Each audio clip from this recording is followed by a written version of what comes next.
Welcome students of 10th class. This is Mukhtar sir with the topic minerals and energy resources. This is part number 1 of this very topic.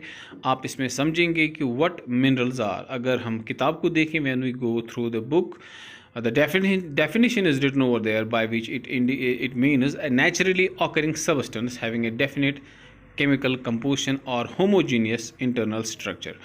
एक ऐसी कुदरती चीज़ जिसकी definite chemical और physical characteristics रहते हैं, इसको हम mineral कहते हैं। और ये मिनरल्स हमें रॉक्स में मिलते हैं, और जो हमारी क्रस्ट है अर्थ की, when we go through the crust is made up of rocks. ये आपको याद रखना पड़ेगा, remember this thing, the crust of earth is made up of rocks and rock materials, या तो रॉक्स की या रॉक मटेरियल्स की बनी हुई होते हैं।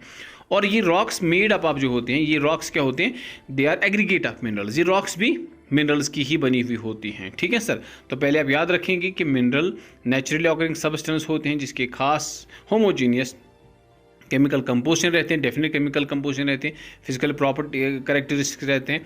और इसके अलावा ये हमें रॉक्स में मिलती हैं, और रॉक्स बजाते खुद जो है वो मिनरल्स की ही बनी हुई होती हैं। लेकिन ये मिनरल्स हमें ज़्यादातर ओर्स में मिलते हैं जिनको हम डायरेक्टली इस्तेमाल नहीं करते हैं, और रॉक्स भी मिनरल्स की ही बनी हुई होती हैं। अगर हम क्लासिफिकेशन की तरफ देखेंगे तो हम इन मिनरल्स को ब्रॉडली 2 कैटेगरीज में डिवाइड करते हैं, मेटेलिक मिनरल्स और नॉन मेटेलिक मिनरल्स। और अगर प्रेजेंट वर्ल्ड में देखें तो मिनरल्स को 3 अलग अलग कैटेगरीज में डिवाइड किया जाता है, non metallic minerals, metallic minerals और एनर्जी मिनरल्स। ओके, नाम से ही पता चल जाता है। So when we go through this classification, non metallic minerals are those minerals from which we do not get any kind of metal. Okay, metal जिन mineral से हासिल नहीं होता है उनको हम नॉन मेटेलिक मिनरल्स कहते हैं। तो इसमें हमारा mica, salt, graphite, limestone, gypsum वगैरह जैसे मिनरल्स आते हैं। But when we go through the metallic minerals, ये वो मिनरल्स रहते हैं शाबाश जिनसे हमें जो है भाई साहब मेटल हासिल होते हैं, ये मेटालिक मिनरल्स कहलाए जाते हैं। ओके सर, इसके बाद हम इन मेटालिक मिनरल्स को 2 ब्रॉड कैटेगरीज में डिवाइड करते हैं, फेरस और नॉन फेरस। वो मेटालिक मिनरल्स जिनमें आयरन कंटेंट रहता है उनको हम फेरस मिनरल्स कहते हैं। इसमें मैंगनीज, निकल, कोबाल्ट जैसे आएंगे। And those metallic minerals in which there is no concentration of iron का जिसमें कोई कंसंट्रेशन नहीं रहता है, उन मेटालिक मिनरल्स को हम नॉन फेरस मेटालिक मिनरल कहते हैं, जिसमें बॉक्साइट, कॉपर, लेड, गोल्ड ये सब आएंगे। ये मेटल है, गॉट इट सर, लेकिन इनमें आयरन नहीं होता है, और उस बेस पे हम इनको नॉन फेरस मिनरल्स कहते हैं। When we look at the energy minerals, ये वो मिनरल्स रहते हैं जिनसे हमें एनर्जी हासिल होती है। कोल मिनरल हैं लेकिन एनर्जी हासिल होती है, पेट्रोलियम मिनरल हैं लेकिन एनर्जी हासिल होती हैं, और इस बुनियाद पे on the base of this characteristic feature we categorise them as energy minerals. Got it sir. मिलते कहाँ पर है ना, सवाल आपके दिमाग में आ सकता है, where from we get these minerals. And we have already told you that minerals are extracted from the ores. ये ओर्स में होते हैं या ओर से हासिल किए जाते हैं, और ये अलग अलग एलिमेंट्स के साथ, अगर हम अर्थ के ऊपर देखते हैं, ये अलग अलग एलिमेंट्स के साथ एक्यूमुलेट होते हैं, उनसे मिक्स फॉर्म में हमें मिलते हैं। रॉक्स जो इन मिनरल्स की बनी हुई होती हैं उनमें और सारे मटेरियल्स भी रहते हैं, और उनसे ये मिनरल्स बाहर निकाले जाते हैं, एक्सट्रैक्ट किए जाते हैं। ठीक है सर। सबसे पहले हम बात करेंगे इग्नियस और मेटामॉर्फिक रॉक्स की, क्योंकि मैंने आपसे पहले ही कहा था, I told you in the first instance that we get these minerals from the rocks. और हमारे पास अलग अलग रॉक्स होती हैं ना, अलग अलग टाइप्स रहती हैं।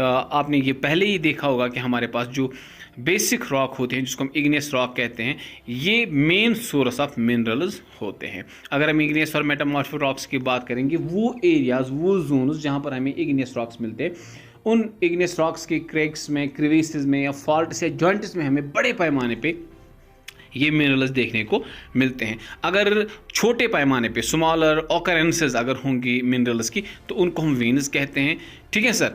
और अगर बड़े पैमाने पे हमारे पास मिनरल्स मिल जाते हैं इन इग्नियस रॉक्स में तो उनको हम लोडीज कहते हैं, ठीक है सर। अब मेटेलिक मिनरल्स जो हमने पहले आपसे कहा था कि ये वो मिनरल्स हैं जिनसे हमें मेटल हासिल होता है, जिसके हमने नाम भी लिए थे, वो कॉपर, जिंक, गोल्ड, क्योंकि सबको हम क्या बोलेंगे, इनको हम मेटेलिक मिनरल्स का ही नाम देते हैं। तो यहाँ पर अब बात याद रखेंगे कि मिलती कहाँ पर हैं। सबसे main source of minerals rocks होते हैं, और उनमें रॉक्स में से कौन सी रॉक सबसे ज़्यादा मशहूर है इन मिनरल्स के हवाले से, दैट इज़ इग्नियस रॉक, और उसके बाद मेटामॉर्फिक रॉक होती हैं। हम आगे जाके डिस्कस करेंगे आपके साथ। स्मॉलर ऑकरेंसेस जो होती हैं मिनरल्स की, उनको हम वेन्स कहते हैं। और जहाँ पर बड़े पैमाने पे हमें मिनरल्स मिलते हैं इग्नियस रॉक्स में, उनको हम लोडीज का नाम देते हैं। इसके बाद दूसरी इंपॉर्टेंट रॉक है, that is sedimentary rock. Sediments की वजह से बनने वाली रॉक को हम सेडिमेंट्री रॉक कहते हैं। आपको, मुझे नहीं लगता, I don't need to explain how sedimentary rocks are formed, because you are well mature to know, क्यों आपको पता होना चाहिए, you must know how sedimentary rocks are formed. और अगर हम सेडिमेंट्री रॉक्स की बात करेंगे, वो रॉक्स जो सेडिमेंट्स की वजह से बनती हैं, पानी के नीचे बनती हैं नॉर्मली, इनमें हमें बड़े पैमाने पे मिनरल्स मिलते हैं, ठीक है सर। और वो बेड्स और लेयर्स में मिलते हैं, क्योंकि deposition of sediments normally beds या लेयर्स में होती हैं। इसकी बड़े पैमाने पे हमें ये जो मिनरल्स मिलते हैं इन सेडिमेंट रॉक्स में, उसमें से है हमारा पहला है जिप्सम है, पोटैश सॉल्ट है, सोडियम सॉल्ट है, ठीक है। इनमें भी हमें बड़े ये जो है कुछ मिनरल्स हैं जो हमें सेडिमेंट्री रॉक्स में मिल जाते हैं, ठीक है। इसके बाद जो नेक्स्ट है वो है sir decomposition of surface rocks. अगर हम देखें अपर पार्ट जो होता है रॉक्स का, वो अलग अलग एक्टिविटीज़ की वजह से डिकम्पोज हो जाता है या वो डिसइंटीग्रेट हो जाता है, ठीक है, जिसको हम वेदरिंग का नाम लेते हैं। उसके बाद उस रॉक के अंदर जिसमें ये वेदरिंग हो जाते हैं, डिकम्पोजिशन हो जाते हैं, तो अंदर वाला जो मटेरियल होता है मिनरल्स का, वो एक्सपोज हो जाता है। वेदरिंग के बाद बड़े पैमाने पे जो ये मटेरियल एक्सपोज हो जाता है, सरफेस के ऊपर पड़ जाता है मिनरल्स का, वो हमें मिल जाता है। यहाँ पर भी हमें मिनरल्स मिल जाते हैं। इसके एग्जांपल हैं बॉक्साइट, क्योंकि बॉक्साइट भी हमें इसी तरह से मिल जाता है। इसके बाद बड़े पैमाने पे there are numerous regions of the world where we have the minerals in the alluvial deposit regions. क्योंकि अगर हम देखें जो सैंडी वैलीज फ्लोर जो रहते हैं या बेस ऑफ हिल्स जो रहते हैं, वहाँ पर जो मटेरियल इरोड करके वहाँ पर डिपॉजिट हो जाता है, जिसको प्लेसर डिपॉजिट्स का नाम दिया जाता है, उसमें बड़े पैमाने पे हमें ये जो क्या बोलते हैं मिनरल्स मिल जाते हैं। आप देख सकते हैं when you look at the reverse, जो रिवर्स होते हैं वो अपर स्टेज पे, अपने अपर स्टेज पे जब वो पहाड़ों से चलते हैं, बहुत सारा मटेरियल इरोड करके लाते हैं, रॉक्स को इरोड करके लाते हैं। ज़ाहिर सी बात है उनमें मिनरल्स भी होंगे, तो ये सारा कुछ मटेरियल जो है फुट हिल्स के ऊपर जो है, वो बेस के ऊपर जो है हिल्स के, वो वहाँ पर डिपॉजिट हो जाता है। और जब हम उसको चेक करते हैं तो वहाँ पर हमें बड़े पैमाने पे मिनरल्स देखने को मिल जाते हैं, ठीक है सर। और ये पानी की वजह से लाए होता है, इसमें गोल्ड, सिल्वर, टिन, प्लैटिनम जैसे हमें बड़े पैमाने पे ये मिनरल्स मिल जाते हैं। इसके अलावा जो ओशन हमारे पास है, क्योंकि यू मस्ट नो, आपको ये पता भी होगा शायद कि जो हमारा पूरा अर्थ का 70% जो एरिया है वो ओशंस का बना हुआ है, वाटर का बना हुआ है। और बिकॉज ऑफ दिस रीजन और earth is also called as शाबाश वाटर प्लैनेट, आपको पता हो ना भाई साहब। तो हमारे इन ओशंस में ये जो है बड़े पैमाने पे जो है ये मिनरल्स मिलते हैं, क्योंकि अगर आप देख सकते हैं कि डिजॉल्व्ड फॉर्म में हमारे ओशन में जो है मिनरल्स मिलते हैं। कौन सा मिनरल? कॉमन सॉल्ट मिलता है, मैग्नीशियम मिलता है, ब्रोमाइन मिलता है, ठीक है, और मैंगनीज। और भी इसमें ओशन बेड्स, जो हम पूरा तल नीचे समुद्र के नीचे चले जाते हैं, तो वहाँ पर हमें मैंगनीज और भी मिल जाता है। डिजॉल्व्ड और सस्पेंडेड फॉर्म में आपको डिफरेंस पता होनी चाहिए। अगर हम एक पानी का गिलास लाते हैं, उसमें हम रेत डालेंगे और उसको घुमाएंगे, उस रेत को पेंसिल से या किसी और चीज़ से गिलास के अंदर, ट्रांसपेरेंट गिलास के अंदर, तो वो मटेरियल उसके अंदर जो है वो दिखाई देगा, लेकिन ये मटेरियल उसमें सस्पेंडेड फॉर्म में होता है, ठीक है। आप उसको हाथ से छू भी सकते हैं, मतलब उसको महसूस भी कर सकते हैं, लेकिन उसी पानी के गिलास के अंदर आप एक नमक का जो है एक चम्मच डालो और उसको हिलाओ। नमक आपने डाला एक चम्मच, लेकिन वो वहाँ पर नज़र ही नहीं आया, वो उस पानी के साथ मिल गया, वो होता है डिजॉल्व्ड फॉर्म में। इसी तरह से जो पानी होता है ओशंस और सीज का, उसमें हमें बहुत सारे मिनरल्स कॉमन सॉल्ट की शक्ल में, मैग्नीशियम की शक्ल में या ब्रोमाइन की शक्ल में डिजॉल्व्ड फॉर्म में मिलते हैं। मतलब वो दिखाई नहीं देते हैं, लेकिन असल में उसमें होते हैं। ओके, तो ये आप याद रखेंगे। अगर हम बात करें डिस्ट्रीब्यूशन ऑफ मिनरल्स की, ये कहाँ कहाँ पर मिलते हैं, when we look at the earth surface, the God almighty has distributed these minerals unevenly. Got it? कि हमें हर किसी दुनिया के हिस्से में जो मिनरल्स हैं वो इवनली डिस्ट्रीब्यूटेड नहीं मिलते हैं, ठीक है। कहीं पे हमें आयरन कंटेंट, आयरन और ज़्यादा मिलता है, कहीं पे हमें और कुछ ज़्यादा बड़े पैमाने पे मिलता है, तो ये डिस्ट्रीब्यूशन अनइवनली हमें देखने को मिलती है। अब हम बात करेंगे फेरस मिनरल्स की डिस्ट्रीब्यूशन के हवाले से। When we look at these minerals, ये मेटालिक मिनरल्स होते हैं। मैंने पहले आपसे कहा था कि ये वो मिनरल्स हैं जिनमें आयरन कंटेंट होता है। And when we look at their use, they are mostly used in metallurgical industries, those industries which are dependent on metals, ये उनमें इस्तेमाल किया जाता है, मेटलर्जिकल इंडस्ट्रीज में इस्तेमाल किया जाता है बड़े पैमाने पे। And when you look at it is portion, it is percentage as far as the use is concern, क्योंकि हमें ये बताया जाता है कि 3/4 जो total value of production of metallic ये जो मिनरल्स का है उसमें से मेटालिक मिनरल्स में वो फेरस मिनरल्स का ही होता है। मेटालिक मिनरल्स में सबसे ज़्यादा इसका इस्तेमाल किया जाता है। ठीक है सर। आयरन ओर ये भी एक फेरस जो है या मेटालिक मिनरल कंसिडर किया जाता है।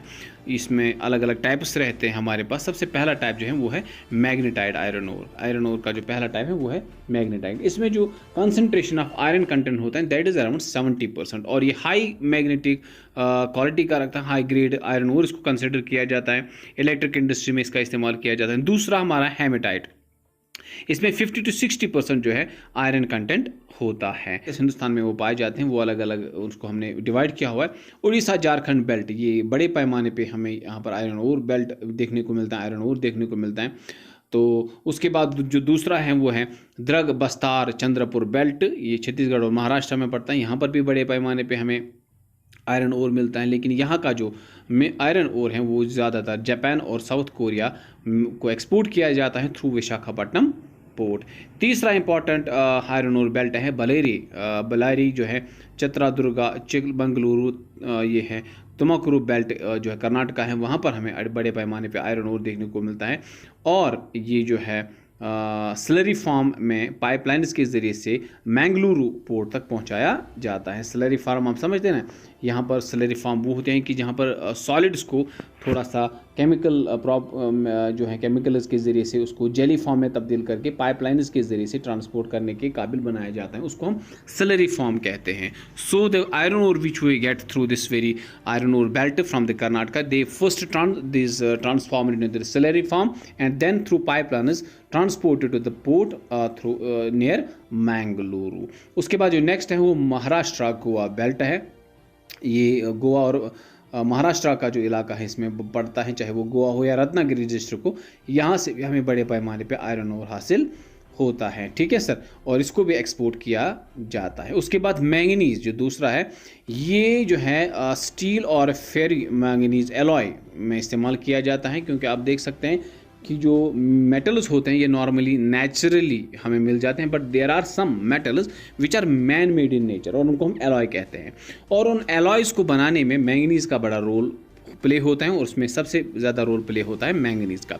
इसके अलावा this manganese also use to manufacture bleaching powder, insecticides के साथ साथ पेंट्स में भी इसका इस्तेमाल किया जाता है। जहाँ तक बात स्टील फॉर्मेशन की, स्टील में भी मैंगनीज का ही इस्तेमाल किया जाता है। 10 kg जो है मैंगनीज इस्तेमाल किया जाता है। अलग अलग चीज़ें इस्तेमाल की जाती हैं स्टील बनाने में, लेकिन हर एक टन स्टील बनाने में हमें 10 kg मैंगनीज का इस्तेमाल करना पड़ता है। So far as the largest producer of manganese in India is concern, it is Odisha as per 2000 और 2001 जो है 1/3 जो है कंट्री का जो आउटपुट है वो वहाँ से आता है, टोटल प्रोडक्शन का वो वहाँ से हमें हासिल होता है। So this was all about the part number 1 of this very topic. उम्मीद है कि आप इसको अंडरस्टैंड करेंगे। दूसरे पार्ट में आपसे हम फिर मुलाकात करेंगे इंशाल्लाह। तब तक के लिए आप हमें इजाज़त दीजिए। खुदा हाफिज़।